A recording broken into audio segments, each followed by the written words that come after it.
This video is on the power of Alt and click on a solid model within GibbsCAM. So any open field in GibbsCAM, we can Alt and click on a surface and it will fill in the depth for us, and it's based on the coordinate system you're in. So for example, even in this case, if I wanted to circle mill that hole, it tells me it's 0.529.5 deep and that the top of the stock would be Alt click here 264.37. So it tells me actually it's 265.13 total depth to the bottom.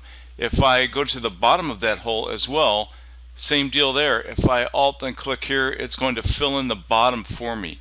Or any other surface I Alt and click on. This is all driven off a coordinate system. So if I go, for example, to this front angled plane here and switch here, now my numbers are going to come from there. So if I was going to, on a 5-axis machine, I wanted to mill down to this surface, I can Alt and click, and based on that coordinate system, Gibbs is going to fill it in for me. Very powerful feature of the software. Thanks for watching.